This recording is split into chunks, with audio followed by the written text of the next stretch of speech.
rekan-rekan media, saya menambahkan untuk pertanyaan tadi yang pertama.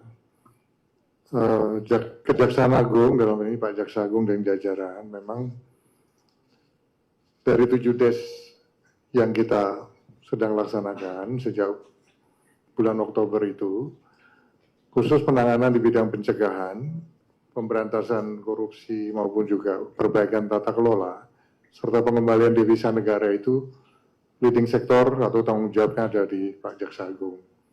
Makanya beliau dengan jajaran kan sekarang sangat fokus melaksanakan kegiatan dalam rangka pemberantasan tindak pidana korupsi maupun pengembalian devisa negara tersebut.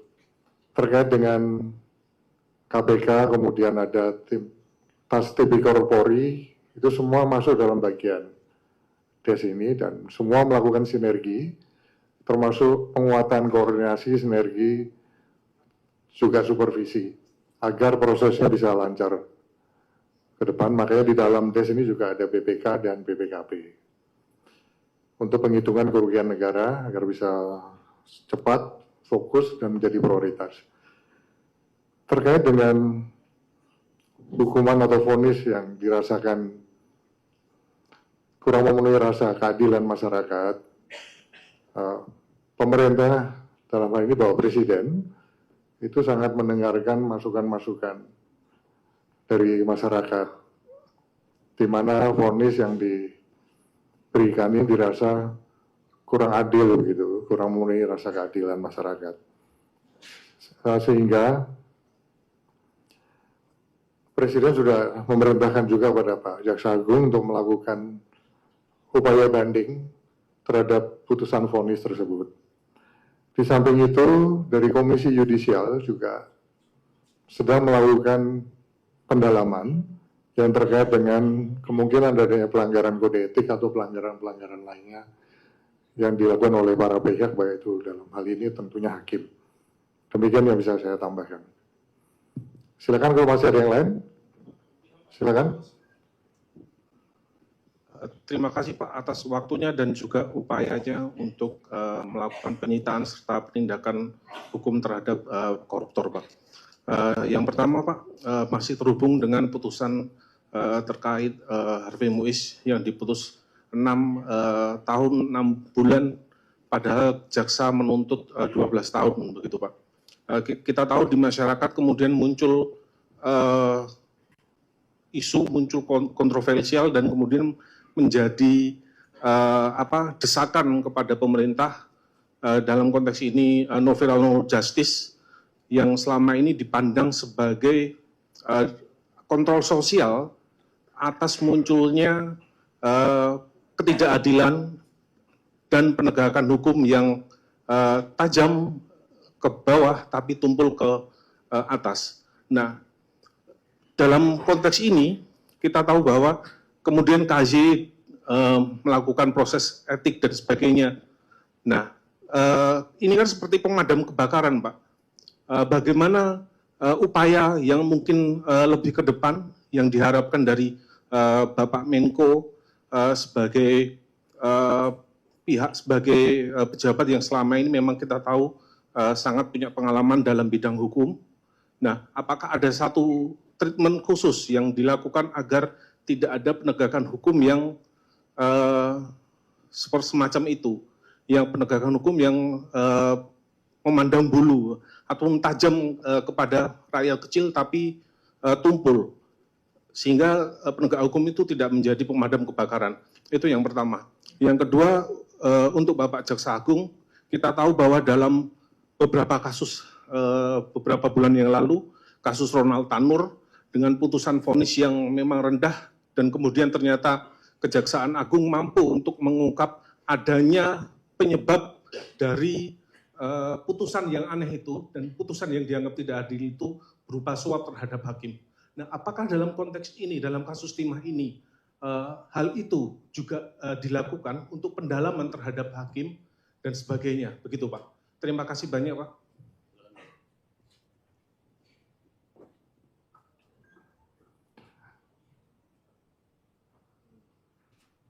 Yang pertama bahwa Bapak Presiden sudah jelas di dalam arahnya kepada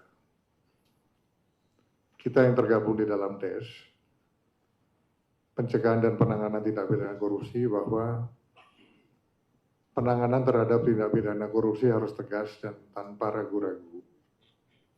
Nah, itu yang sedang kita kerjakan, dan sejak DES ini dibentuk, tadi sebagaimana yang telah disampaikan oleh Pak Jaksa Agung, ada 6,7 triliun rupiah yang sudah bisa diselamatkan. Uangnya ada dan sekarang ada di akun BRI. Khusus hari ini, kami dari DES, Pak Jaksa Agung tadi sudah mengumumkan 2 kasus korupsi yang terkait pertama tindak pidana korupsi tata kelola sawit dari tahun 2005 hingga 2024. Itu yang melibatkan ada tambahan 1 tersangka perorangan baru dan 2 korporasi tersangka baru dengan total kerugian kurang lebih 73,9 triliun kerugian negara yang bisa diselamatkan. Yang kedua, yang terkait dengan tata niaga timah, ada 7 korporasi baru yang tadi telah diumumkan dengan kerugian negara berjumlah kurang lebih 271 triliun rupiah, sehingga kalau di total itu berjumlah kurang lebih 344 triliun rupiah. Ini sebagai wujud komitmen dari pemerintah. Jadi istilah-istilah yang katanya ada yang mengistilahkan kalau penanganan korupsi itu tajam ke bawah, tumpul ke atas.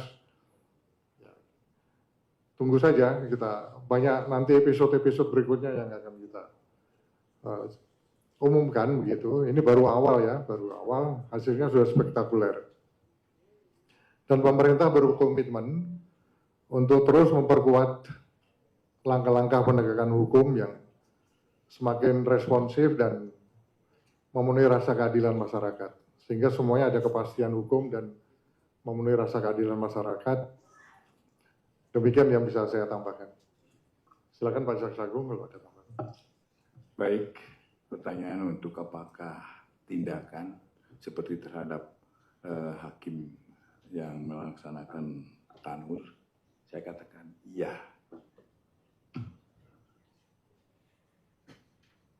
Cukup ya. Ada lagi dari Kompas?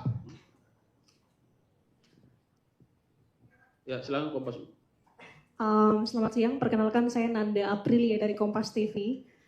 Mau tanya ke Pak Menko dan juga pihak yang bisa menjawab terkait dengan pertanyaan ini.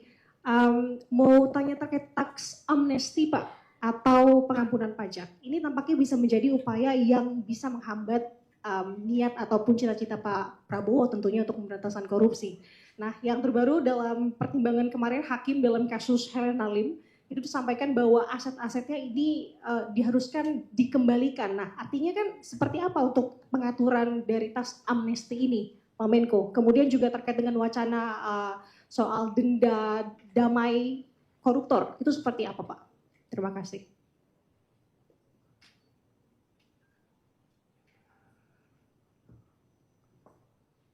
Oke rekan-rekan,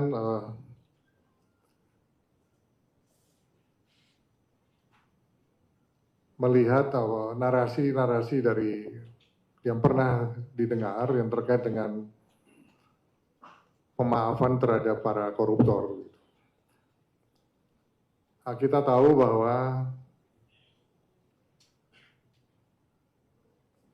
Presiden sudah tegas memerintahkan kepada kami, pada DES, di dalam penanganan korupsi, tindak pidana korupsi itu tidak ada toleransi lain, harus tegas dan jangan ragu-ragu. Karena kebocoran negara, baik itu yang terkait dengan pengelolaan anggaran negara maupun aset-aset kekayaan Indonesia yang dilarikan ke luar negeri itu sudah sangat luar biasa besarnya.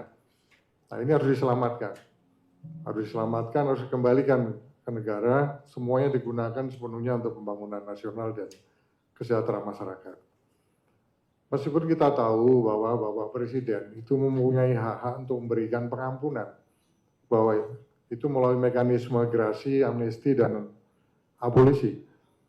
Namun beliau menyampaikan bahwa tetap prinsipnya hukum harus ditegakkan. Hukum tetap harus dijalankan, pemberantasan korupsi harus dilaksanakan secara tegas dan terukur. Karena ini sangat menentukan program-program prioritas yang beliau canangkan bisa berjalan, termasuk pertumbuhan ekonomi 8%. Ini semuanya tergantung dari penegakan hukum yang dilakukan oleh DES. Jadi DES sebagai ujung tombak, ini memang betul-betul menjadi tumpuan daripada bangsa dan negara ini dalam rangka untuk mengembalikan marwah kita dalam penegakan, melalui penegakan hukum di bidang tindak pidana korupsi secara tegas dan tanpa ragu-ragu. Saya rasa itu dari saya. Yang terkait dengan teks amnesti tadi ditanyakan, sedang dirumuskan. Kita tahu ada teks amnesti 1 dan 2. Yang ke depan, ini salah satu mekanisme yang memang sedang disiapkan untuk memberi ruang, sebagaimana yang saya sampaikan oleh Bapak Presiden, mereka-mereka yang ingin mengembalikan hasil-hasil kekayaan mereka yang ada, baik itu di dalam dan di luar negeri, melalui mekanisme tax amnesty. Kita tunggu saja nanti seperti apa rumusannya yang sedang digodok oleh Kemenko Ekonomi dan Kementerian Keuangan. Dan tentunya itu salah satu mekanisme. Tetapi kami, nanti Bapak Presiden, di dalam penegakan hukum tidak ada istilah kata maaf begitu. Karena kami sudah jelas akan melakukan pemberantasan tindak pidana korupsi ini secara tegas dan betul-betul tanpa ragu-ragu. Tidak ada tebang pilih, tidak ada politisasi hukum,